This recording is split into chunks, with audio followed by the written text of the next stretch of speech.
तो बायोमोलिक्यूल क्या है बेटा, इसमें हमें सबसे पहले पढ़ना है कार्बोहाइड्रेट। ठीक है, पहला मॉलिक्यूल है कार्बोहाइड्रेट। कार्बोहाइड्रेट का मतलब है जिसमें कार्बन, ठीक है, प्लस वाटर, मतलब इस तरह का फॉर्मूला मिलेगा तुम्हें। ठीक है, मतलब हाइड्रोजन, ऑक्सीजन और कार्बन जनरली। तो कार्बोहाइड्रेट जनरल फॉर्मूला ये होता है, the carbohydrates because they contain hydrogen oxygen in the same proportion as in water. तो हाइड्रेट क्यों आता है, कार्बन और हाइड्रेट मतलब पानी, तो ये वाई रेशो में है, मतलब 2:1 में ही आपको मिलेगा हमेशा।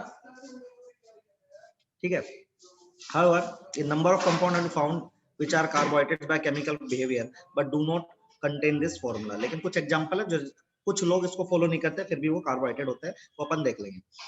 अब कार्बोहाइड्रेट है क्या, carbohydrates are the biopolymers of polyhydroxy aldehyde and polyhydroxy ketone. तो दो तरह के फंक्शन होता है, एक होता है एल्डिहाइड अपना, एक होता है कीटोन।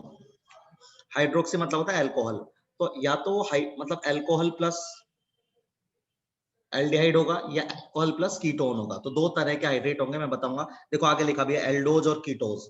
जो कीटोन से बनेंगे वो कीटोज, जो एल्डिहाइड से बनेंगे वो एल्डोज होंगे। ठीक है, वो बताएंगे आपको अभी। ठीक है, monomeric polyhydroxy ketone can be hemi acetal and acetal, आपको पता है already. Almost all of these compound have chirality and optically active, ये हम चेक भी कर सकते हैं। इन्होंने बोला है कि एक्टिविटी जनरली ऑप्टिकल एक्टिव होता है, वो हम चेक कर सकते हैं, अभी मैंने आपको पढ़ा दिया है। कायरल सेंटर आप चेक कर सकते हो। डीकॉन्फिगरेशन का मतलब क्या, ये मैं आपको बताऊंगा एंड में। तो फोर्थ पॉइंट आपको अभी नहीं बता रहा हूँ, एंड में बताऊंगा।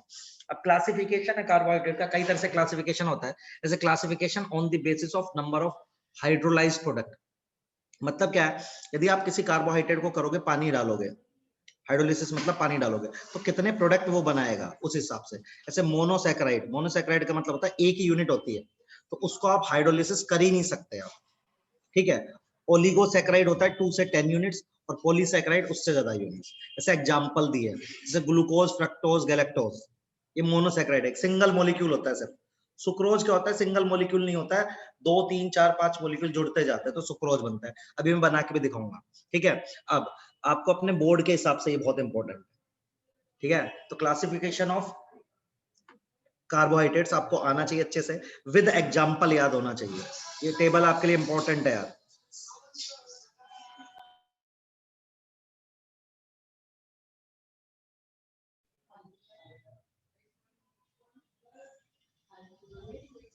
तो मोनोसैकेराइड, ओलिगोसैकेराइड, पॉलीसैकेराइड।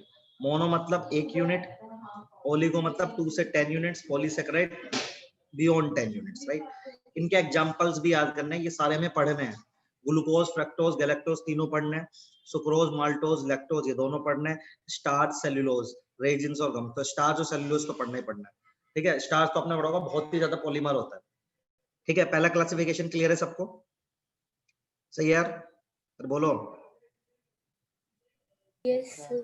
दूसरा क्लासिफिकेशन है कि कौन सा फंक्शनल ग्रुप है। तो देखो यदि एल्डिहाइड है, ये देखो एल्डिहाइड है और ये कीटोन है, और बाकी अल्कोहल होगा। देखो हाइड्रोक्सी अल्कोहल के लिए आता है, यदि एल्डिहाइड है तो एल्डोज बोलोगे, नहीं तो बोलोगे आप कीटोज। ठीक है, तो दो तरह के कार्बोहाइड्रेट होता है, एक होता है एल्डिहाइड वाला एल्डोज और कीटोज।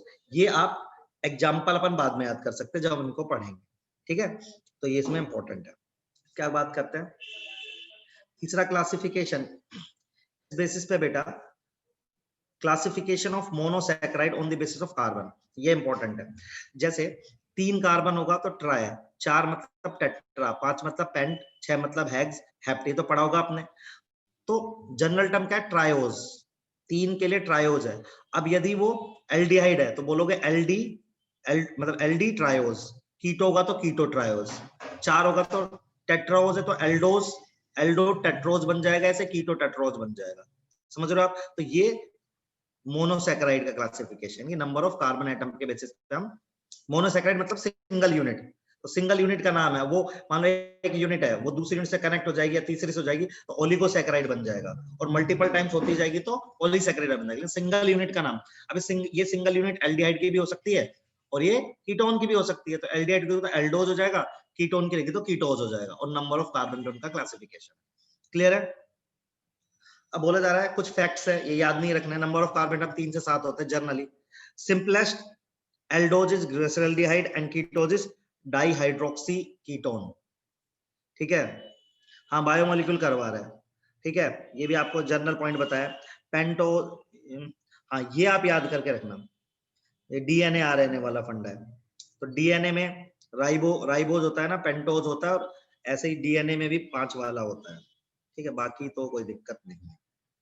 अब सब लोग देखो, ये डी जो नाम के आगे लगा, ये क्यों लगा है डी, ये बता रहा हूं।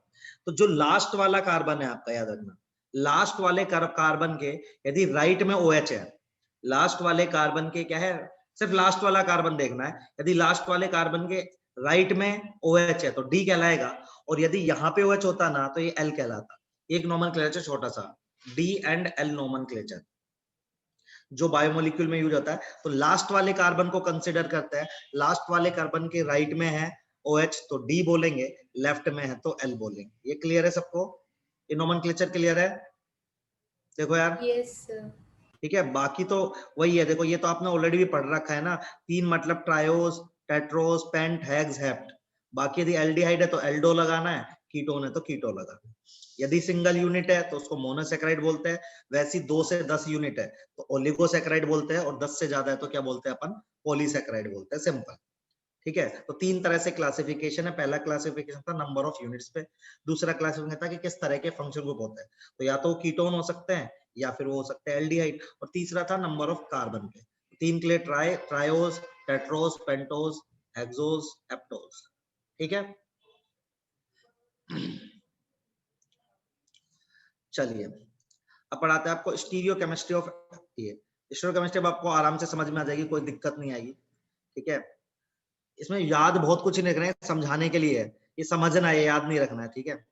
तो the monosaccharide are chiral and they have D and L configuration. तो देखो सबसे पहले एक कार्बन का, तो एक ग्लिसरल्डिहाइड है ये, एल्डिहाइड क्यों, क्योंकि ये लगा हुआ है एल्डिहाइड। तो इसमें देखो ये कार्बन कायरल दिख रहा है सबको, दिख रहा है ना, आना बोलो भाई जल्दी जल्दी। और आपको लेफ्ट में दिख रहा है OH, ये सर ये कौन सा डायग्राम है भाई, मॉलिक्यूल है, फिशर है ना, फिशर, फिशर प्रोजेक्शन पढ़ाया तो मैंने आपको यार। तो इसमें राइट में डी आ रहा है, इसलिए इसको बोला डी ग्लिसरल्डिहाइड। अब 2 कार्बन का है ये टेट्रो, अरे भयानक नहीं है, नंबर ऑफ कार्बन बढ़ रहा है, बस बता रहा हूँ, सुनो, नंबर ऑफ कार्बन ही तो बढ़ रहे हैं मेरे भाई। अब देखो ट्रायोस था, अब टेट्रोस देखो यहाँ पे 4 कार्बन है, 4 कार्बन में भी देखो ये कायरल है और ये कायरल है, सही है। इसमें भी देखो डी, क्योंकि लास्ट वाला OH पे लगा हुआ है, ठीक है। ऐसे इसमें देखो ये भी डी, ये भी डी है, ये भी डी है, इनमें अंतर क्या है, इसमें देखो ये दोनों आपस में आइसोमर है, दिख रहे हैं सबको, अरे बोलो यार, इनका रिलेशन निकाल सकते हो ना, ये एनेंशियोमर है, ये डाइस्टीरियोमर है, आता है ना, सबको बताया था ये वाला, कुछ बोलते नहीं हो यार, दिमाग खराब हो जाता है। बताया ये था। बता सकते हो इसका और इसका रिलेशन क्या होगा आपस में, बता सकते हो ना, आपको आता है ना सबको ये एटलीस्ट, यस सर। ठीक है। तो ये दोनों आपस में स्टीरियो आइसोमर है। हाँ बेटा, रिलेशन क्या होगा बताना एक बार। बेटा वही तो R और S निकालना पड़ेगा ना, इसका R और इसका S निकाल, इसका R S निकाल, ठीक है सर, ठीक है। सारे R ऐसे रहे, ऐसे रहे, ऐसे रहे ना। ऐसे पेंटोज है, पेंटोज में देखो क्या है, ये 2, इसके 2 बने, इसके भी 2 बने, तो इन चारों का आपस में रिलेशन रहेगा, ठीक है। ऐसे अब ये देखो, ये जब ये वाला है, इसके 2 आइसोमर नीचे बन गए, इसके 2 आइसोमर नीचे बन गए, इसके 2 आइसोमर नीचे बन गए, इसके 2 आइसोमर नीचे बन गए, ठीक है। नंबर ऑफ कार्बन बढ़ता जा रहा है। तो ये कुछ नहीं बता रहा, ये आपको कुछ याद नहीं रखना इसमें से, ये कुछ भी याद नहीं रखना, ये सिर्फ ये बता रहा है कि जितने भी कार्बोहाइड्रेट रहते हैं they have optical centres, right, they are optically active compounds. तो एक कंपाउंड के 2 स्ट्रक्चर एग्जिस्ट करेंगे, जैसे टेट्रोज है, तो ये टेट्रोज का जो ये फॉर्मूला, ये कंपाउंड ये एक नहीं 2 फॉर्म में एग्जिस्ट करेगा, क्योंकि कैसा है वो, ऑप्टिकली एक्टिव। मेरी बात समझ रहे हो? अब इसके इसके इसके खुद के एक कार्बन बढ़ा के 2 आए तो उसके फिर 2 आएंगे ऐसे, ठीक है। ज्यादा कुछ ऐसा है नहीं, इसमें बहुत ज्यादा याद नहीं करना है, बस बता रहा हूँ वो आपको समझना है। ऑप्टिकल आइसोमर हेल्डो एक्सोस, अब 6 ये बताया 6 में। तो have 4 asymmetric carbons, asymmetric carbons मतलब समझते हो, समझाया था आपको। एसिमेट्रिक का मतलब क्या, ऑप्टिकली एक्टिव, राइट। तो कौन कौन से कार्बन दिख रहे हैं, 1 2 3 4 दिख रहा है, 4 कार्बन कायरल है और कोई सिमेट्री भी नहीं है, ठीक है। Have 16 optical isomer out of which 8 R D and L R vertical. तो ये कह रहा है कि टोटल जो आइसोमर होते हैं, इसके टोटल आइसोमर जो निकलेंगे वो 8 होते हैं, सॉरी 16 ऑप्टिकल आइसोमर होते हैं, 16 ऑप्टिकल आइसोमर रहता है, ये याद करना पड़ेगा आपको। और इसमें से 8 डी रहेंगे और 8 क्या रहेंगे, एल। अब ये कैसे निकालोगे, 4। वैसे तो इसमें 2 की पावर 4 वाला फॉर्मूला लगा है, 2 4 दूनी 8 दूनी 16, है ना। 2 की पावर n होता है टोटल ऑप्टिकल आइसोमर, यदि सिमेट्री ना हो तो। पर आप इसको फॉर्मूला छोड़ो, आप सीधा याद ही रखना। तो हेक्सोस जो है, हेक्सा वाले जितने भी है उनके 16 आइसोमर होंगे, ठीक है। 8 डी होंगे, 8 एल होंगे, बस इतना पता करना है। अब आईआईटी में वैसे आपसे या नीट में आपसे ऐसा कोई डायरेक्टली नहीं पूछेगा, ना बोर्ड में पूछेगा। ये जरूर पूछ सकता है आईआईटी आपसे कि ये दोनों स्ट्रक्चर दे दे और इनका आपस में रिलेशन क्या है, वो आपको निकालना आना चाहिए। वो ऑलरेडी मैं आपको बता चुका हूँ, ठीक बात है। अरे बोलो। Yes sir. बढ़िया। तो ये 8 के 8 दे रखे हैं उन्होंने, 8 के 8 बना के दिए, जितने भी डी है ना उन्होंने बना के दिए, ठीक है। अब देखो स्ट्रक्चर ऑफ एल्डोहेक्सोस। तो all form of aldose and ketose may exist in open chain as well as in cyclic pyranose और फुरनोज स्ट्रक्चर। तो दो तरह के स्ट्रक्चर है, ये ओपन चेन स्ट्रक्चर है। जैसे ग्लूकोज का ये ओपन चेन स्ट्रक्चर है, ये याद होना चाहिए आपको, पहले बता रहा हूँ। ग्लूकोज का, मैनोज का, गैलेक्टोज का, फ्रैक्टोज का, ये याद करके रखना। मैं सिखा रहा हूँ भी क्या है, कैसे याद करना है, ये काम का है अपना। तो देखो ग्लूकोज में 6 कार्बन है, 1 2 3 4 5 6, ठीक है। और ग्लूकोज क्या होता है, ग्लूकोज में मेन फंक्शन ग्रुप कौन सा होता है, एल्डिहाइड। मैनोज में भी कौन सा होता है, एल्डिहाइड। गैलेक्टोज में भी क्या होता है, एल्डिहाइड। फ्रक्टोज में होता है कीटोन। अच्छा ये समझ रहे, थर्ड पर एल लिखा है, इसका मतलब समझ रहे हो, जो थर्ड कार्बन है वो कैसा है, एल मतलब समझते हो, राइट साइड, लेफ्ट साइड में होगा, लेफ्ट साइड में। तो अब देखो आप, अब अपन को ये देखना है, आपको कैसे याद रखना है। बना देखो सबके फॉर्मूले लगभग सिमिलर है, तो आपको ऐसे याद करना है। इसमें चलेगा HOH, देखो पहला में HOH है तो OH है, और फिर HOH चलेगा। ग्लूकोज ऐसे चलेगा। मैनोज देखोगे 2 OH इधर 2 OH इधर, सेम चलेगा। अब ऐसे ही देखोगे आप इसमें गैलेक्टोज में, बीच वाले 2 OH सेम है, बाकी अपोजिट है। और ऐसे चलेगा किसमें, फ्रक्टोज में।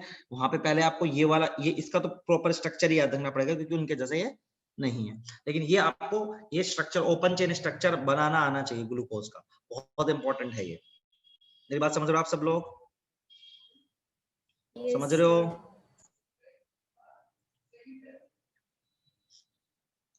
तो देखो अभी एक तरीका देखो, इस तरीके से भी याद कर सकते हो।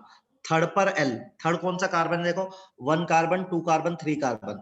तो देखो लेफ्ट में OH दिख रहा है सबको।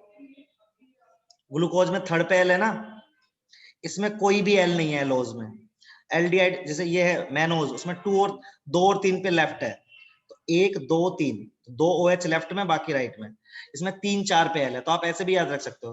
ग्लूकोज मतलब तीसरे पे एल, मैनोज मतलब 2 और 3 पे एल, गैलेक्टोज मतलब 3 और 4 पे एल, फ्रक्टोज मतलब 3 पे एल। समझ रहे हो, 3 मतलब 1 2 3, ये एल। एल मतलब लेफ्ट। ये समझ में आया सबको, देखो पढ़ पा रहे हो आप स्ट्रक्चर ये सारे, अरे बोलो। यस क्लियर है सबको, ये याद करना है आपको, बनाना आना चाहिए, ऐसे बनाना पड़ेगा फटाफट, कुछ नहीं करना है इसमें। सबसे पहले लिखोगे एंड कार्बन पे CH2OH, और यहाँ पे बना दो, आपको पता है एल्डिहाइड है। अब कार्बन कितने चाहिए, 6, तो 1 कार्बन 2 कार्बन 3 कार्बन 4 कार्बन। अब बोल रहा है थर्ड पे एल, तो 1 2 3 यहाँ पे OH चिपका दो। तो बोल रहा है नो एल, तो यहाँ पे कहीं पे नहीं, सारे OH OH OH OH OH OH तरफ जाएंगे, यहाँ पे HH जाएंगे। 2 3 पे एल, 1 2 3, तो यहाँ पे OH और यहाँ पे OH, ऐसे बना दोगे सारे। क्लियर है क्या सबको, एक बारी बना के देखो, आप अपनी नोटबुक में स्ट्रक्चर बना के देखो। हाँ सर डी का क्या मतलब था, डी मतलब बेटा राइट। यदि देख, यदि कहीं पे डी लिखा है ग्लूकोज डी, इसका मतलब है कि जो लास्ट वाला, पहली बात तो लास्ट वाले कार्बन से नोमेनक्लेचर होता है, ठीक है। तो लास्ट वाला कार्बन दिख रहा है तेरे को, कायरल, इसको प्रायोरिटी, जब इसका नोमेनक्लेचर करेगा तो इसको 1 देगा ना, प्रायोरिटी ग्रुप है। तो लास्ट वाले कार्बन की यदि OH राइट में आ रहा है तो डी होगा, लेफ्ट में आ रहा है तो एल होगा, ठीक है। ये सारे डी है, ठीक है। सर लास्ट वाला CH2OH वाला नहीं है नहीं कार्बन? बेटा, लास्ट वाला कायरल नहीं है, वो कायरल नहीं है ना बेटा। अच्छा कायरल, कायरल हाँ वही तो कायरल ही तो बोल रहा हूँ। नहीं सर, आप कार्बन बोल रहे थे वो। अच्छा नहीं, कायरल कार्बन, ठीक है। और इनको याद रखने का तरीका ये बता रखा है कि ऐसे याद कर लो, ग्लूकोज को 3 पे एल, इसको नो एल, इसको 2 3 एल 3 4 एल और 3 एल, तो सारा याद हो जाएगा ना ये सबके स्ट्रक्चर। हाँ जैसे मान हाँ लो, सर। जैसे मैं बना के देता हूँ, तो मान लो मेरे को गैलेक्टोज बनाना है, तो मैं सोचूंगा 3-4 पे एल, है ना, तो मैं गैलेक्टोज बनाना तो मैं बना दूंगा भाई, पहले तो मैंने बना दिया ये, और हाइड्रोक्सी हाइड्रोक्सी और एल्डिहाइड ये बना दिया। अब कितने कार्बन है, 1 2 3 4, अब मेरे को पता है 3-4 पे एल है, तो 1 2 3 1 2 3 3 पे मुझे क्या करना है, लेफ्ट, तो यहाँ पे OH आ जाएगा, एक यहाँ पे OH हो जाएगा, बाकी सब जगह मैं कर ही दूंगा सेट। समझ रहा है? तो ये बन गया गैलेक्टोज का स्ट्रक्चर, ऐसे याद रखना है। क्लियर है क्या? चलिए,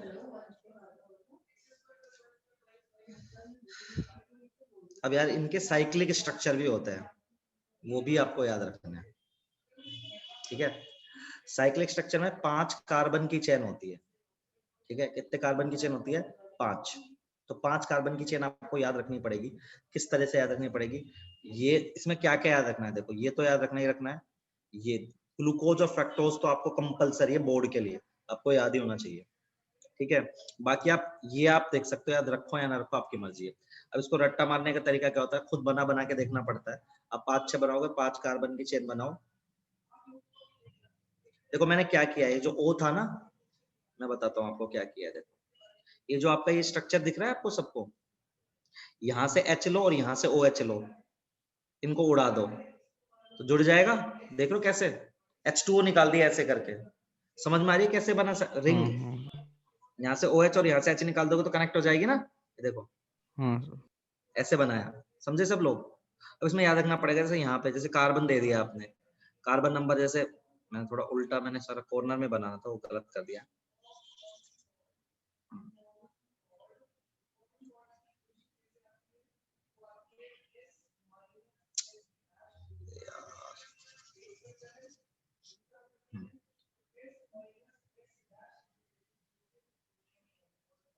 तो यदि हम देखेंगे, ये है हमारे पास, तो देखो अब कार्बन नंबर ये 1 हो गया, 2 हो गया, 3 हो गया, 4 हो गया, 5 हो गया,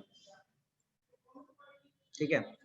अब देखो यहाँ से, ये अपन को यहाँ से स्टार्ट करना पड़ता है। तो देखो यहाँ पे देखो क्या है, ग्लूकोज कैसे याद रखना है, HOH HOH फिर OHH फिर HOH, क्योंकि 3 पे L याद है ना आपको, 3 पे उल्टा करना है, 3L याद करोगे ना आप ग्लूकोज का, तो तीसरे वाले कार्बन पे अपन को क्या करना है, उल्टा करना है। समझे कि नहीं समझे? अरे हाँ समझ सर। रहे हो? तो ग्लूकोज का अपन को रट्टा मारना है, कोई स्ट्रक्चर ये वाला और ये वाला दोनों याद चाहिए। ऐसे ही ये फ्रक्टोज का चाहिए 5 कार्बन वाला है। समझ रहे हो आप मेरी बात? अरे बोलो हाँ या ना यार। Yes. याद कर लोगे, चाहे 10 बार बनाना पड़े, याद होना चाहिए आपको, पहले से बता रहा हूँ। सर ये अल्फा बीटा क्या है? हाँ अल्फा सर। बीटा फॉर्म है इनके अलग अलग बेटा, थोड़ा सा चेंज होगा, देख आइसोमेरिज्म है। देख अल्फा मतलब उसका पहला ही एंगल है, कार्बन रहेगा। हाँ उनका एंगल में वेरिएशन है, मतलब जो डेक्स्ट्रो रोटेटरी हो रहा होगा ना प्रैक्टिकली, वो देखिए स्पेसिफिक जो रोटेशन एंगल है वो चेंज आ रहा है। उतना याद नहीं करना, बस स्ट्रक्चर याद करना है। क्लियर है? और अभी मैं फॉर्मेशन भी सिखाऊंगा तो और क्लियर हो जाएगा। जैसे फ्रक्टोज कहाँ था अपना, तो फ्रक्टोज ये देखो, फ्रक्टोज कीटोन था ना, तो इसमें OH और H निकालेंगे तो 5 ही कार्बन हो पाएंगे, क्योंकि एक कार्बन तो खत्म हो जाएगा ना अपना। समझ रहे हो? 4 कार्बन है। नहीं बेटा देख, ये वाला कार्बन और ये वाला कार्बन तो खत्म हो जाएगा, इसको तो कनेक्ट करेंगे, तो इसलिए एक कार्बन कम आएगा ना, ये वाला कार्बन रिंग में नहीं आ पाएगा। इसमें तो सारे रिंग में आ गए, तो 6 की रिंग बनी, इसमें तो 5 की बनेगी ना। जल्दी आया ना बोलो यार। Yes, sir. ये देखो, 5 की बनी. ये आपको याद करना है, कैसे भी रट्टा मार के कैसे भी। कार्बन सर, कार्बन ठीक है सर। चलो अब देखो, एनोमर भी यार, ये वैसे बोर्ड में नहीं है लेकिन ठीक है आप कर सकते हो, एक बार पढ़ लेते हैं। Anomers are diastereomers that differ in the configuration at acetal and hemi acetal carbon atom sugar. इन शुगर पढ़ाएंगे तो बता दूंगा, अभी छोड़ दो इसको, मैं अपने आप बता दूंगा, इसको मैं बता दूंगा, ठीक है। अभी ये दोनों मैं बाद में बता दूंगा, एपीमर और एनोमर ना मैं सिखा दूंगा आपको, ये मैं बाद में बताऊंगा, ठीक है। एपीमर और ये मैं बाद में बताऊंगा, खुद बता दूंगा। अब बहुत इंपॉर्टेंट है ये शुगर जो है, ये बोर्ड में आएगा, बोर्ड आईटी दोनों में, बोर्ड में ज्यादा है। तो 2 तरह के शुगर होते हैं। शुगर क्या होता है पता है सबको? अरे पता है कि नहीं पता है? अरे शुगर समझते हो क्या होता है? हाँ सर, फॉर्मूला आता है?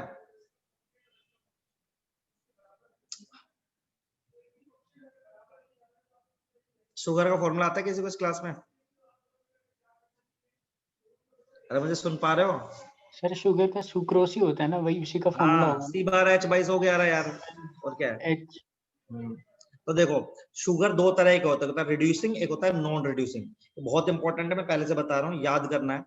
रिड्यूसिंग, रिड्यूस मतलब जो टोलरेंस, क्योंकि शुगर मतलब क्या है, या तो एल्डिहाइड होगा या तो कीटोन होगा, सही बात है। अरे बना तो ग्लूकोज से ही तो है, ग्लूकोज का पॉलीमर बनता है। तो हम क्या कहते हैं, जो रिड्यूस हो जाता है टोलेंस टेस्ट या फेलिंग टेस्ट, मतलब जिनमें कौन सा ग्रुप होता है, कौन देता है टोलेंस, फेलिंग और बेंडिक, कौन देते हैं टेस्ट? एल्डिहाइड। एल्डिहाइड। तो जो एल्डिहाइड होता है वो रिड्यूसिंग शुगर होता है, नहीं होते वो क्या होता है, non reducing. Should have at least one hemiacetal and hemiketal group. Hemiacetal या हीमेल कीटल होगा तभी तो दे पाएगा टोलेंस टेस्ट, नहीं तो नहीं दे पाएगा। ऐसे ही है। Yes sir. All mono and oligosaccharide except sucrose. Example, monosaccharide और ओलिगोसैकेराइड, सारे के सारे मोनोसैकेराइड और ओलिसैकेराइड, सारे के सारे क्या होते हैं, रिड्यूसिंग शुगर्स होते हैं। ऑल पॉलीसैकेराइड्स कैसे होते हैं, नॉन रिड्यूसिंग होता है। ठीक है, चलो कोई नहीं, अभी वन बाय वन करके अब आपको मुझे पढ़ाना है। ये एक बेसिक इंट्रोडक्शन था। अब मोनोसैकेराइड का पहला एग्जांपल ले रहे हैं, ग्लूकोज। अब मैं एक एक कर, इतना डिटेल में है नहीं है, लेकिन हम बहुत सारी चीजें ऑलरेडी पहले पढ़ चुके हैं ग्लूकोज की, लेकिन अब दोबारा से पढ़ रहे हैं। तो ग्लूकोज मोस्ट कॉमन मोनोसैकेराइड है। It is dextrose because it occur in naturally and principally optically active. तो डेक्सट्रोज, ग्लूकोज को क्या बोलते हैं अपन, डेक्सट्रोज। डेक्सट्रोज का मतलब समझते हो सब लोग, ये लाइट को किधर घुमाता होगा, स्मॉल डी। हाँ ना, बोलते जाओ फटाफट फटाफट, ये चीजें आती है ना आपको। तो पहला पॉइंट, एक काम करता हूँ, ग्लूकोज के सारे इंपॉर्टेंट पॉइंट मैं लिखता जाता हूँ, आप भी लिख लीजिए, वो याद करने पड़ेंगे हमें। ठीक है, पहला पॉइंट है वो क्या है, डेक्सट्रोज। डेक्सट्रोज नेटवर्क मतलब सही क्या है नहीं है आपका। हमारे, डेक्सट्रोज का मतलब होता है, अपन ऐसे लिख सकते हैं स्मॉल डी। क्या हुआ, आवाज नहीं आ रही क्या? सर आवाज लैग कर रही है बीच में। आवाज आ रही है? हाँ अब आ रही है, वो पहले कर रही थी। अभी ठीक है, हाँ बोलूं? हाँ सर। तो देखो सबसे पहली बात, तो ये डेक्सट्रोज है। डेक्सट्रोज मतलब क्या है कि लाइट को ना बेटा ये राइट की तरफ घुमाता है, पहली चीज। ठीक है, अब ये कैसा शुगर है, अभी बताया था रिड्यूसिंग शुगर है, इट इज रिड्यूसिंग शुगर, ये पता होना चाहिए। रिड्यूसिंग शुगर का मतलब क्या है, जो टोलेंस और बेंडिश टेस्ट दे देगा। सही है। प्रिपरेशन, तो पहली प्रिपरेशन है सुक्रोज का हाइड्रोलिसिस करेंगे तो बन जाएगा, ये हमें आना चाहिए। C12H22O11 ये पूछ रहा था अभी, इसमें पानी डालोगे। एक्चुअली जो सुक्रोज होता है ना, वो दो चीजों का क्या बोलते हैं, पॉली डाइमर होता है, मतलब ऐसे बोल सकते हो। मतलब एक है ग्लूकोज, एक है फ्रक्टोज, C6H12O6। देखो दोनों के फॉर्मूले सेम है, लेकिन अंतर कहाँ पे, कोई बताएगा मुझे? ये ग्लूकोज है, ग्लूकोज मतलब जो सर एल्डिहाइड एक है, में फ्रक्टोज मतलब कीटोन क्या है है, और एक में जो एल्डिहाइड है। कीटोन है। एग्जैक्टली, बढ़िया बात है एकदम। ठीक है, ये तो हम हटा भी सकते हैं, याद नहीं करे तो चले। अब आ जाओ स्ट्रक्चर। देखो मैं आपको स्ट्रक्चर पूरा वैसे ही सिखा दूंगा। ये इसका ओपन चेन स्ट्रक्चर है, 3 पर अपन को L याद रखना है। ग्लूकोज के लिए क्या रखना है, ग्लूकोज मतलब 3L। क्लियर सबको? ग्लूकोज मतलब क्या बेटा, 3L। तो ये इसका है बेसिकली ओपन चेन स्ट्रक्चर। ठीक है, क्लोज चेन स्ट्रक्चर क्या होगा, यहां से OH और यहां से H उड़ेगा, तो ये कार्बन से कार्बन कनेक्ट हो जाएगा। सही है। अब एक अल्फा डी हाँ सर। ग्लूकोज, एक है बीटा डी ग्लूकोज। अंतर क्या है दोनों में, सिर्फ रोटेशन का अंतर है, स्पेसिफिक रोटेशन का। ठीक है, वो इसके ओरिएंटेशन का अंतर आएगा। ठीक है, अभी अल्फा डी बीटा डी मतलब एनोमर्स बनाएंगे अपन, वो भी बना देंगे। अब इसका क्लोज चेन स्ट्रक्चर देखो, ये तो याद नहीं रखना है, इसका हम इतना हम डिटेलिंग में नहीं जाएंगे। देखो ये पायरान स्ट्रक्चर होता है, तो ग्लूकोज का कैसा स्ट्रक्चर है, पायरान। फ्रक्टोज का कैसा, फ्यूरोन। 5 कार्बन थे ना उसमें, इसमें 6 कार्बन है, मतलब 6 कार्बन तो नहीं बोलना चाहिए मुझे, 6 के रहेंगे 5 के रहेंगे, तो पायरान स्ट्रक्चर होता है। पायरान स्ट्रक्चर में हमें ये स्ट्रक्चर याद करना है, ये स्ट्रक्चर याद करना है, ये दोनों ग्लूकोज के ही है। सही है सर ये पहले भी दिखाए थे वही है क्या? सेम है, बस याद करना, बस ये बता रहा हूँ। ये स्ट्रक्चर याद होना चाहिए, ग्लूकोज के बारे में याद होना चाहिए, वो डेक्स्ट्रो रोटेटरी है, रिड्यूसिंग शुगर है। ठीक है, उसका पायरान स्ट्रक्चर है, और दोनों स्ट्रक्चर याद होंगे तो बस यहीं कहीं से सवाल बन के आएगा, आप आराम से उस क्वेश्चन को कर सकते हो, बस इससे ज्यादा कोई नहीं पूछेगा। इसका प्रिपरेशन पता होना चाहिए। प्रिपरेशन मैंने आपको बता ही दिया है, प्रिपरेशन कैसे करना है।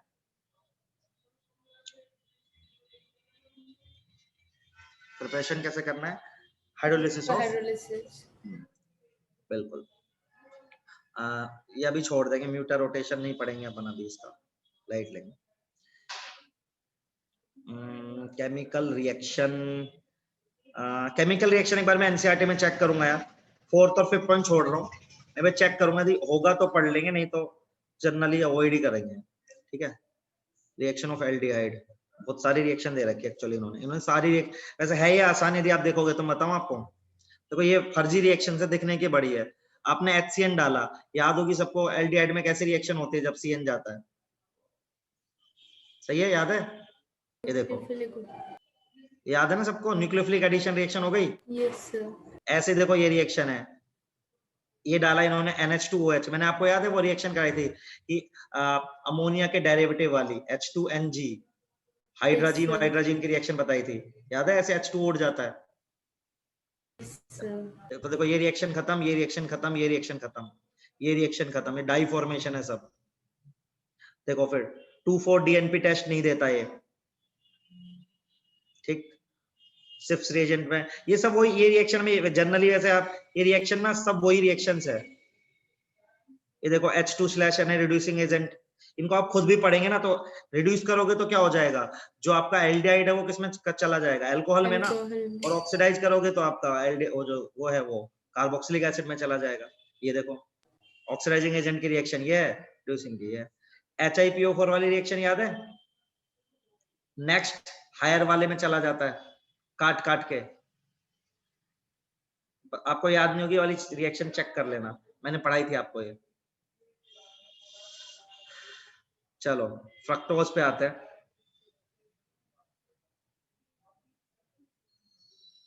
लिखा हुआ है,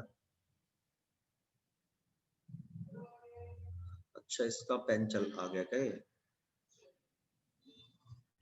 हट भी नहीं रहा।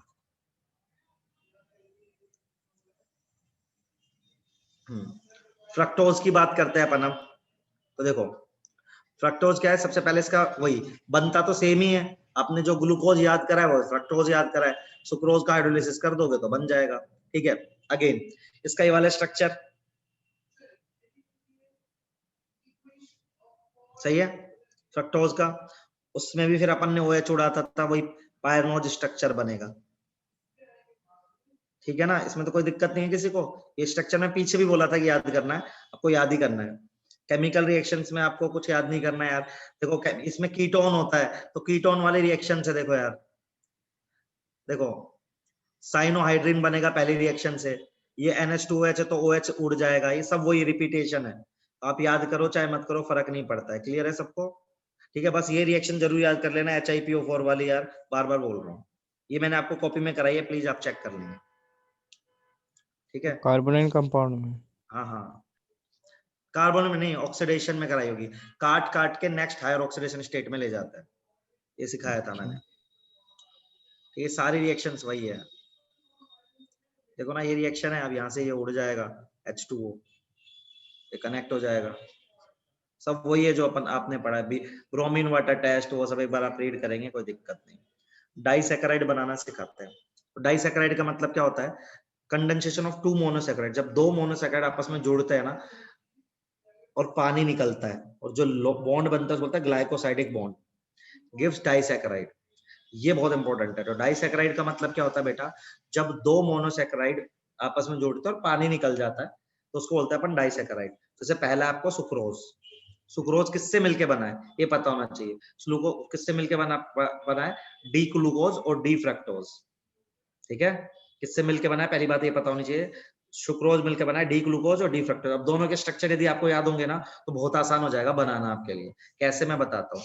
और ये डेक्स्ट्रोरोटेटरी है, यहाँ पे लिखा हो आप याद कर लेंगे। अब देखो यार, जैसे यहाँ पे बना के दिखाया होगा, ये देखो, ये कह रहा था मैं, ये देखो वो ढंग से दिखाया है क्या, हाँ नहीं ये तो माल्टोज है, तो देखो यहाँ दिखाया है इन्होंने यार, एक सेकंड। तो ग्लूकोज किससे मिलके बना है, ठीक है, एक तो ग्लूकोज, सॉरी सुक्रोज, ग्लूकोज और फ्रक्टोज, ये दोनों ग्लूकोज और फ्रक्टोज है। तो आप देखोगे ना यहाँ पे रहा होगा OH और यहाँ पे रहा होगा क्या था, देखना एक बारी कोई पीछे जाके, OH ही है क्या, OH ही रहा होगा। तो उन्होंने ना H2O निकाल दिया होगा बेटा, समझ रहे हो, इन दोनों में से मेरी बात समझ रहे हो क्या? देखो यदि इन दोनों स्ट्रक्चर को आपको पूरा याद होगा ना, स्ट्रक्चर ग्लूकोज और फ्रक्टोज का जब याद हो जाएगा तो यहाँ पे OH दिखेगा और यहाँ पे OH दिखेगा। तो उन्होंने यहाँ से H2O निकाल दिया होगा, तो बीच में O आ जाएगा, ये क्या बन गया, ग्लाइकोसाइडिक बॉन्ड बन गया, ग्लाइकोसाइडिक लिंकेज बन गया। अब ये जो बन गया, जो पूरा मॉलिक्यूल बन गया, that molecule is known as sucrose, जो कि डेक्स्ट्रोरोटेटरी है। मेरी बात समझ में आ रही है क्या? ये बस इतना ही याद रखना है आपको, सुक्रोज किससे मिलके बना है, डी ग्लूकोज और डी फ्रक्टोज, दोनों के स्ट्रक्चर आते होंगे, आप बना के दिखा दोगे। यदि आपको ग्लूकोज और फ्रक्टोज का स्ट्रक्चर आपने रट्टा मार लिया तो आपको फिर सुक्रोज का स्ट्रक्चर भी याद आ गया। ऐसे ही आप देखो माल्टोज है, माल्टोज किससे बना है, अल्फा ग्लूकोज और अल्फा ग्लूकोज, दोनों ही अल्फा ग्लूकोज है। देखो ये भी ग्लूकोज है, ये भी ग्लूकोज है, तो उन्होंने H2 यहां से निकाल दिया। देखो आ रही क्या बात समझ में? तो माल्टोज का मोनोमरिक यूनिट क्या है, अल्फा डी ग्लूकोज। तो माल्टोज किससे बना है, ग्लूकोज से मिलकर बना है, सुक्रोज बना है ग्लूकोज और फ्रक्टोज से। ठीक है भाई? Okay sir. सिमिलरली लैक्टोज है, देखो मिल्क शुगर जो होता है उसका भी अपन बता सकते हैं, वो बना है गैलेक्टोज और ग्लूकोज से। तो गैलेक्टोज मैंने उधर बताया था आपको, देखो यहाँ पे उस टेबल में गैलेक्टोज बना हुआ था, कहाँ गया, ग्लूकोज एलोज ना, गैलेक्टोज नहीं बना के दिया इन्होंने, लैक्टोज का बस ओपन चेन स्ट्रक्चर दिया है। हाँ फिर बना के नहीं दिया। तो ठीक है, फिर अपने इसका स्ट्रक्चर हम याद नहीं रखेंगे, तो हम लैक्टोज में सिंपल याद रखेंगे, lactose is formed by the galactose and beta D glucose, ऐसे याद कर लेना। ठीक है, बस नाम याद कर लेना, चलेगा? ठीक है, देखो यहाँ पे इन्होंने दे दिया सारा ना सर इसमें ये देखो यहाँ पे दे दिया, ज्यादा अच्छी ये टेबल है, बाकी सब बाहर में जाए। माल्टोज किससे मिलके बना है वो पता होना चाहिए, माल्टोज किससे मिलके बना हुआ है, ग्लूकोज से, सही है ना, डी ग्लूकोज से। सुक्रोज किससे बना हुआ है, ग्लूकोज से और फ्रक्टोज से। ये बना हुआ है गैलेक्टोज और ग्लूकोज से, बस इतना अंतर। तो इसमें नाम याद कर लेंगे, बाकी कोई दिक्कत नहीं। देखो ये तीनों स्ट्रक्चर बढ़िया बने हुए हैं। हाँ बोलो, बताओ क्या पूछे थे? सर इसमें अल्फा और बीटा क्या थे, बताना एक बार। अल्फा बीटा एनोमर्स है, एनोमर्स वो बताऊंगा एंड में। अल्फा बीटा छोड़ दे अभी तो बस ग्लूकोज याद कर, ठीक है? ठीक है सर।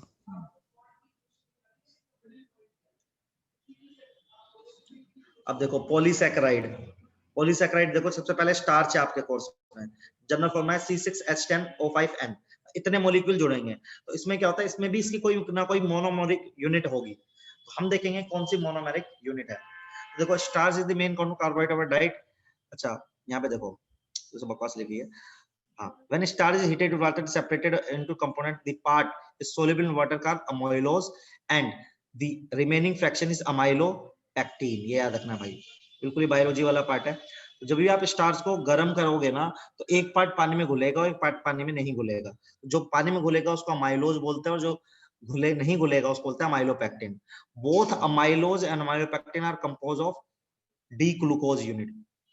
तो स्टार्च का जो मोनोमर है, स्टार्च जिससे मिलकर बना है, राइट, तो पॉलीसैकेराइड है, बहुत सारे मोनोसैकेराइड जुड़े होंगे, तो स्टार्च जिससे मिलकर बना है उसका नाम क्या बेटा, ग्लूकोज।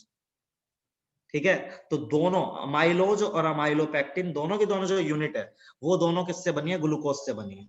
अब देखो कैसे कैसे बनी है। The amylose molecule is made of D glucose unit joined by alpha glycosidic linkage between C1 of glucose and C4। तो C1 और C4 पे लिंक हुआ है, तो ये C1 कार्बन होगा, ये C4 कार्बन होगा, यहाँ से OH, यहाँ पे भी OH रहा होगा, यहाँ पे भी OH होगा, H2O निकाल गया होगा। तो 1,4 लिंकेज है इसका, कौन सा है, 1,4। और 1,6 लिंकेज करेंगे। Amylopectin as a branch structure compose of 20 to 30 glucose unit by 1 to 1,4 to the next glucose. These chains are connected by 1,6 linkage। तो देखो जो अमाइलोज बना है 1,4 की लिंकेज के कारण, 1 और कार्बन, 1 और 4 को हमने लिंक करा ना, तो और यदि एक लेयर इसकी दूसरी लेयर से कनेक्ट हो रही है 1 और 6 से, देखो ये अपना अमाइलोज ही है, अमाइलोज को एक और ऐसी चेन ले ली, एक अमाइलोज, दो अमाइलोज ऐसी चेन, और 1 से 6 को कनेक्ट कर दिया तो बना अमाइलोपेक्टिन। ये क्लियर है क्या? देखो एक बारी अमाइलोज और अमाइलोपेक्टिन वाला पार्ट क्लियर है क्या आपको? बस देख लो आप अच्छे से, मिटा देता हूं यहाँ से।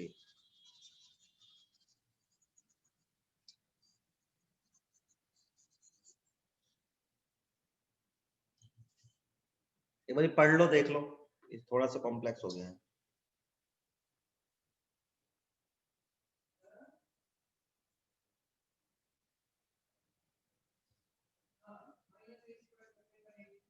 सर ये दूसरा फिर से बताना, अमाइलोपेक्टिन। कौन सा? सर दूसरा। देख मैं बता रहा हूँ, जैसे तेरे पास ग्लूकोज की यूनिट है लगातार लगातार, तो कार्बन नंबर 1 और कार्बन नंबर 4 से H2O निकालेगा तो ग्लाइकोसाइडेट लिंकेज आ जाएगा, उससे अमाइलोज बन गया। सही है? हाँ सर। अब ऐसी एक अमाइलोज की पूरी चेन है, ऐसे ये भी एक अमाइलोज की पूरी चेन है। दो अमाइलोज की चेन का 1 और 6 कार्बन जो है, इसका 1 और इसका 6, उधर से H2O निकाल दिया तो बन गया अमाइलोपेक्टिन। Okay sir. देख पढ़ के देख। Amylopectin is a branch chain structure composed of 20 to 30 glucose unit joined by alpha glycosidic linkage between C1 to C4 of next glucose unit. तो यहां से यहां तक का कनेक्शन है 1,4. These chains are connected by 1,6 linkage.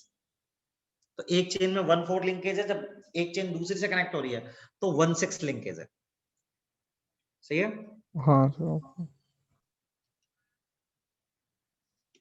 But ये sir जोड़ तो 5 पे रहा है वहां पे। नहीं नहीं 6 पे जोड़ रहा है, जब कार्बन नंबर 6 पे जोड़ रहा है बेटा। 5 तो ये है ना, तो यहाँ पे CH2OH होता है। अच्छा ठीक ये है। देखिए सही है। हाँ सर।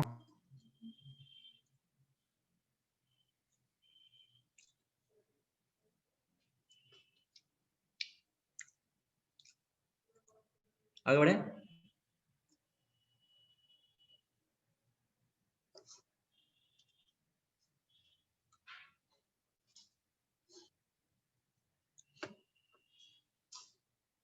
Yes, sir. इसमें बहुत ज्यादा याद नहीं रखना, इतना बड़ा बड़ा ये याद रखना है बस, तुमसे ऐसे पूछा जाएगा। बनाने को तो बहुत रेयर आते हैं स्ट्रक्चर, मतलब अब जैसे अब ये है, जैसे ग्लाइकोजिन है, इतना ही बताया बस।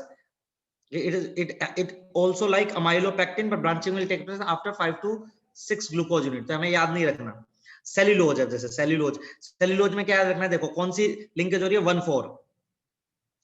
1,4 है ना, तो यहाँ बीटा डी ग्लूकोज है, तो अल्फा डी ग्लूकोज का स्ट्रक्चर अलग था, बीटा डी का थोड़ा अलग था, याद है? देखो थोड़ा सा तो अंतर था, देखो। हाँ सर, फर्स्ट कार्बन पे। फर्स्ट कार्बन पे अंतर था, है ना? तो ये अल्फा है, ये बीटा है, तो अल्फा से जब वो अल्फा का जब पॉलीमराइजेशन हुआ तो क्या बना? सुक्रोज। और इसका हो रहा है तो क्या बन रहा है? सेल्यूलोज। ये तो है, देखो बेटा।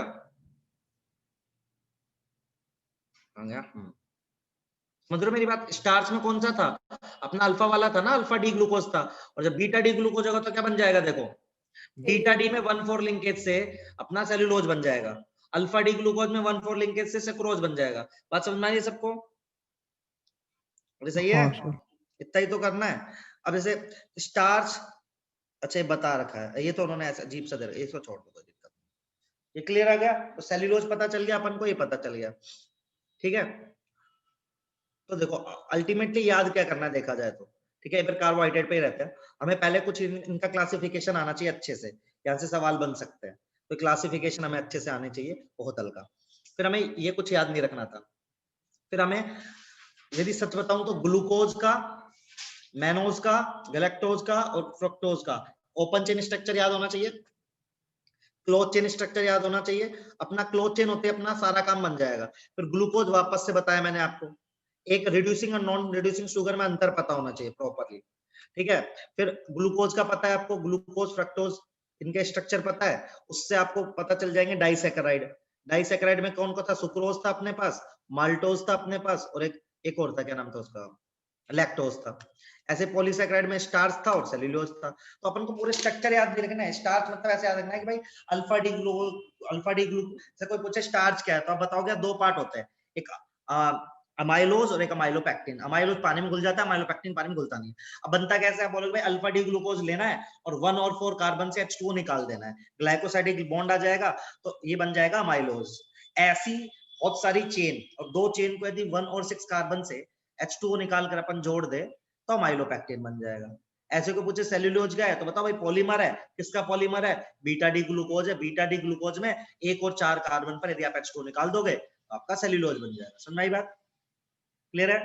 सर गैलेक्टोज का वो साइक्लिक स्ट्रक्चर कहाँ है? नहीं है, गैलेक्टोज का वहां बना हुआ है सर, आपस में याद नहीं रखना गैलेक्टोज का साइक्लिक। वैसे भी जो ये वाला है ना, ये वाला ये अपने सिलेबस में नहीं है एनसीईआरटी में, इतना मुझे याद आ रहा है। डाइसैकेराइड में आया था ना, उसमें क्या बोलते हैं, ये बनाया होगा, लैक्टोज बनाया होगा, ये नहीं है सिलेबस में तेरे, पर तू याद रख लियो अल्फा डी गैलेक्टोज और बीटा डी ग्लूकोज से बनता है। जैसे माल्टोज बनता है किससे, माल्टोज बनता है अल्फा डी ग्लूकोज से। सुक्रोज किससे बनता है, अल्फा डी ग्लूकोज और फ्रक्टोज से बनता है। लैक्टोज किससे बनता है, अल्फा डी गैलेक्टोज से और ग्लूकोज से, अल्फा डी ग्लूकोज। एक टेबल बना के सारा एक पेज पे लिख लेना, ये सारा आपको 1 मिनट में याद हो जाएगा। ये सारा क्लियर है सबको? सबको आइडिया लग गया क्या करना है? ये हाँ, नोट्स सर। आपके पास भी है। ये रिएक्शन बहुत आसान है बेटा, ये नहीं पूछेंगे तो आपको आता होगा, कोई दिक्कत नहीं है। चलो अब बात करते हैं हम आपसे प्रोटीन की, फटाफट। प्रोटीन भी एक बायोमोलिक्यूल है, राइट? प्रोटीन बेसिकली पॉलीमर है, मतलब एक जैसे मोलिक्यूल बहुत सारे जुड़ते हैं, और प्रोटीन का जो मोनोमरिक यूनिट है उसको बोलता है अमीनो एसिड। अमीनो एसिड से मिलके ही सारे के सारे प्रोटीन बने हैं, ठीक है? जैसे देखो यहाँ पे लिखा है नेचुरल प्रोटीन है, उसका हाइड्रोलिसिस करा तो पेप्टाइड्स बने, पेप्टाइड्स को हाइड्रोलिसिस करा तो अल्फा अमीनो एसिड बने। तो amino acid are the basic, आप ये कह सकते हो unit of monomeric unit of protein. तो उल्टा देखोगे तो जब अमीनो एसिड आपस में वो होते जाएंगे तो है। अब देखो कई तरह के ना अमीनो एसिड होते हैं। जैसे अमीनो एसिड का मतलब समझ रहे हो आप, अमीनो एसिड का मतलब होता है COH ग्रुप हो और NH2 ग्रुप हो, बाकी कुछ हो, ठीक है? तो जैसे मान लो, जैसे यहाँ पे H है तो इसको बोलते हैं ग्लाइसिन। यदि यहाँ पे CH3 है तो एलालाइन, यहाँ पे ये आइसोप्रोपाइल है तो वेलाइन, ल्यूसीन है मान लो ये है तो ऐसा है तो आइसोल्यूसीन है, ऐसे अलग अलग। मतलब ये वाला ग्रुप जो है, मतलब ऐसा मान लो आप फिक्स करके रखो, यहाँ पे COH लगा दूं मैं, यहाँ पे NH2 लगा दूं, यहाँ पे मैं H लगा दूं और यहाँ पे कोई ग्रुप लगा दूं, तो ये ग्रुप बदलता रहेगा, तो ऐसे नाम बदलते रहेंगे। तो ऐसे टोटल 20 अमीनो एसिड होते हैं। अब 20 के नाम तो याद नहीं रख सकते अपन, ठीक है? वैसे नाम भी याद करने पड़ते हैं, और एक कोई शॉर्टकट होगा वो बताएंगे आपको, पर पहले बताते हैं प्रोटीन बना कैसे। इनके नाम भी याद करने पड़ते हैं वैसे 20 के, लेकिन अभी के लिए आप लाइट ले लो, थोड़ी देर के बाद बताएंगे। तो देखो ये एक अमीनो एसिड है अपना, सबसे सिंपलेस्ट अमीनो एसिड है, ठीक है? अब अल्फा अमीनो एसिड और बीटा अमीनो एसिड क्या मतलब है बेटा? देखो जो COH कार्बन है वो मेन कार्बन है, तो अल्फा बीटा कार्बन पर NH2 जुड़ा हुआ है।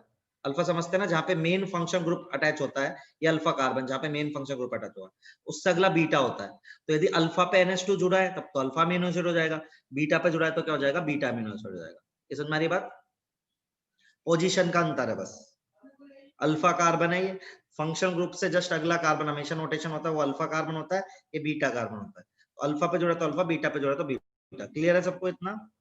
अब देखो इनकी खास बात क्या होती है, ज्यूटर आयन का मतलब क्या होता है, एक सुंदर बात है, जो भी अमीनो एसिड है, जैसे मान लो अपन ने एक अमीनो एसिड ले लिया ये वाला, तो ये खुद ही एसिड है, खुद ही बेस है। कैसे देखो आप, COH क्या देगा, H+ देगा, और NH2 के पास लोन पेयर हो, H+ खा लेगा तो इस NH3 पॉजिटिव बन जाता है, और ये क्या बन जाता है? आपने ज्यूटर आयन एक जगह और देखा, कोई बताएगा मुझे कहां पे देखा है? देखो प्लस और माइनस दोनों आ गए, एक ही मॉलिक्यूल में प्लस और माइनस दोनों है, तो इसको बोलते हैं ज्यूटर आयन। टोटल हमारे पास 20 अमीनो एसिड रहते हैं अलग अलग तरह के, जो मैंने आपको बताया ग्रुप। अब अच्छा आपने कहीं और भी ज्यूटर आयन दिखाएगा, कोई बताएगा वो मुझे? SO3H में। हाँ, सल्फोनेशन में, बेंजीन के, सेम बात बताई थी आपको। चलो अब देखो अमीनो एसिड का क्लासिफिकेशन है, टोटल 20 तरह के अमीनो एसिड होते हैं। तो एक होते हैं नॉन इसेंशियल, एक होता है इसेंशियल। तो हमारे जैसे जो हमारी बॉडी बनाती है, उनको बोलते हैं अपन non essential. 10 amino acid are synthesized our body, right? Non essential. Essential जो होता है जो हमें खाना पड़ता है, बाहर से खाना पड़ता है, तो इनके नाम है, देखो ये सब बड़े नाम है, ल्यूसीन, ये इनका मैं बायो टीचर से आपके मतलब हमारे यहाँ जो बायो टीचर से शॉर्टकट पूछ के आपको बता दूंगा कि इनको कैसे याद रखते हैं, क्योंकि बायो में पूरा ये याद रखता है, जरूरत पड़ती है। और अभी के लिए हम डेफिनेशन याद कर रहे हैं। इसेंशियल और टोटल है 20 में से 10 इसेंशियल है, 10 नॉन इसेंशियल है। इसेंशियल का मतलब क्या है, जो हमें बाहर से खाना पड़ेगा। नॉन इसेंशियल का मतलब क्या है, जो हमारी बॉडी खुद प्रोड्यूस कर देगी। फिर ये क्लासिफिकेशन, दूसरा क्लासिफिकेशन है on the basis of functional group, neutral amino acid. क्या है, इफ वन NH2, मतलब देखो एक बेस ग्रुप NH2 बेस है ना भाई, अरे बोलो हाँ या ना, और COH क्या है, हाँ। एसिड।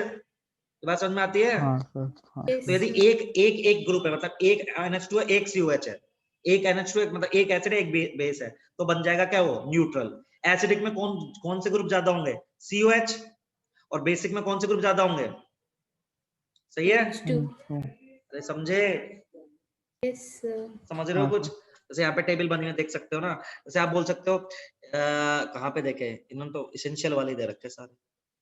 देखो यहाँ पे जैसे ये दो OH वाले आ गए, ये सब एसिडिक होंगे, ये दोनों एसिडिक होंगे ना, एस्पार्टीन और ये CO2 ऐसे। हाँ जी सर। तो यदि एक NH2 है, एक COH है, तो न्यूट्रल हो जाएगा। NH2 ज्यादा है तो बेसिक हो जाएगा, COH ज्यादा तो एसिड। तो दो तरह का क्लासिफिकेशन है, एक एसेंशियल और नॉन एसेंशियल, और एक है न्यूट्रल, एसिडिक और बेसिक। अब आइसोइलेक्ट्रिक पॉइंट क्या होता है, बहुत इंपॉर्टेंट, ये आपसे पूछा जा सकता है आपके बोर्ड में। तो देखो अपने पास जो अमीनो एसिड है उसमें एसिड और बेस दोनों है ना, तो हम कुछ ऐसा सेटलमेंट करें कि हमारा न्यूट्रल आ जाए मामला, ना एसिड है ना बेस। तो देखो the pH at which amino acid shows no tendency to migrate in an electric field is isoelectric point।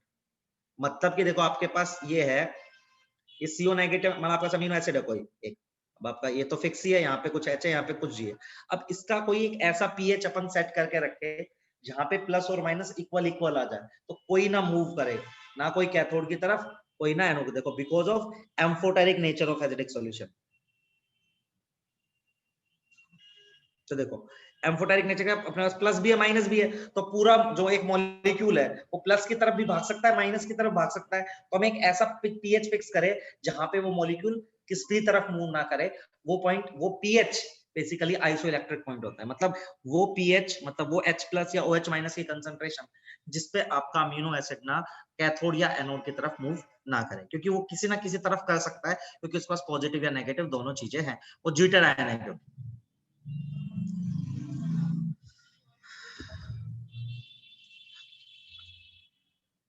तो देखो यहाँ पे उन्होंने बताया है, ये इंपॉर्टेंट है, ये फॉर्मूला याद कर लेना, बहुत रेयरली वैसे पूछा जाता है।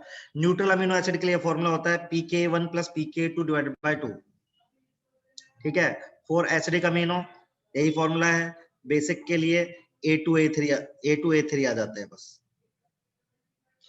ये K1 K2 समझते हैं क्या आप? बस समझते हो क्या K1 K2 भाई, बताओ, अरे बोलो। इक्विलिब्रियम कांस्टेंट है। ये हाँ, मतलब एक जैसे H2SO4 है, तो यदि एक H+ छोड़ेगा तो K1 आएगा उसका इक्विलिब्रियम कांस्टेंट, जब दूसरा H+ छोड़ेगा तो K2। तो एसिडिक अमीनो है तो उसमें K1 K2 लगेगा, उधर K2 K3 लगेगा, ठीक है। ये याद करना है हल्का सा, जनरली इसका न्यूमेरिकल तो अवॉइड ही होता है, पर आपको पता होना चाहिए हल्का सा बस। अब ये मेरे को आपको याद कराना है क्योंकि IIT तो पूछ चुका है भाई, ये सारे, ये ना देखो यहाँ पे साइड चेन H है, यदि CH3 तो एलानाइन बनेगा, ये सारे इनके शॉर्टकट्स है, तो ये हमें याद करने हैं, लेकिन अभी के लिए नहीं। सबके आइसो इलेक्ट्रॉन पॉइंट भी दे रखे हैं, लेकिन हमें ये 20 होंगे टोटल, ये 20 हम याद तो करने हैं, लेकिन मैं कोई शॉर्टकट तरीका बताऊंगा जैसे कि आपको 20 के 20 याद हो जाए, ठीक है। क्योंकि IIT पूछ चुका है और नीट तो पूछता ही है, ठीक है। फिर ये क्या है, केमिकल रिएक्शन गैब्रियल, ये तो नहीं करना हमें, तो ये मैं एक बार देख लूंगा, पेप्टाइड वेप्टाइड बॉन्ड तो देखना पड़ेगा, ठीक है। ये वाला पोर्शन हम आगे वाला हम बाद में पढ़ाएंगे चेक करके, यहाँ से एक गैप दे देता है क्योंकि इतना ज्यादा हो जाएगा, एक दिन में खत्म नहीं कर सकते, इसके बाद तो मैं बाद में पढ़ाऊंगा। तो देखो मैंने प्रोटीन में क्या पढ़ाया, आपको बहुत ज्यादा नहीं पढ़ाया मैंने प्रोटीन में आपको सिंपल बातें बताई कि प्रोटीन होते हैं भाई अमीनो एसिड के पॉलीमर। अमीनो एसिड क्या होता है, ऐसी चीज, एसिड बेस दोनों है। यहाँ H फिक्स है, यहाँ कोई ग्रुप लगेगा, ये ग्रुप बदलता जाएगा तो इनके नाम बदलते जाएंगे, ये पता होना चाहिए आपको। वो नाम अभी हमने याद नहीं किए हैं, ठीक है। अब देखो उसके बाद आपको पता होना चाहिए अमीनो एसिड, तो 20 तरह के अमीनो एसिड होते हैं, ठीक है, और वो ज्यूटर आयन की फॉर्म में एग्जिस्ट करते हैं। वो क्यों, मैंने आपको बता दिया। फिर अमीनो एसिड का क्लासिफिकेशन एसेंशियल और नॉन एसेंशियल। एसेंशियल जो हमारी बॉडी को खाना पड़ता है, नॉन एसेंशियल जो हमारी बॉडी बना लेती है। एसिड, बेसिक और न्यूट्रल बताया। आइसोइलेक्ट्रॉनिक पॉइंट क्या बताया, वो पीएच जिस पर की आपका जो ज्यूटर आयन बना है अमीनो एसिड का, वो किसी भी तरफ मूव ना करे। उसके हमने फॉर्मूला याद कराए हैं आपको, ये रेयरली काम पड़ेगा आपको वैसे, लेकिन वो आप याद कर सकते हैं। अब ये टेबल मुझे याद करानी है, जब ये टेबल याद कराऊंगा तो आगे की चीजें भी मैं आपको याद करा दूंगा। ये प्रोटीन के स्ट्रक्चर मैं बाद में याद करा दूंगा। इतना क्लियर है सबको, बोलो प्रोटीन का पार्ट क्लियर हुआ। देखो इसमें बहुत ज्यादा याद नहीं है, बस कुछ कुछ बातें हल्की हल्की याद रखनी है। क्लियर है सबको, इतना बताओ। प्रोटीन, अमीनो एसिड बताया आज तो मैंने, ठीक है। अब हमें बस ये 20 अमीनो एसिड याद भी करने हैं, उसका कोई ना कोई शॉर्टकट होता है, मैंने पिछले साल भी बताया था बच्चों को, तो बायो वाली मैडम से पूछ के मैं आपको बताऊंगा, ठीक है। क्योंकि अरे उनके में बोर्ड में आएगा हाँ, ये 20 के 20 अमीनो एसिड। बोर्ड में यार कम आता है, पर जेई ने बताता हूँ क्या पूछा था अभी, पूछा क्या था अभी वाला जो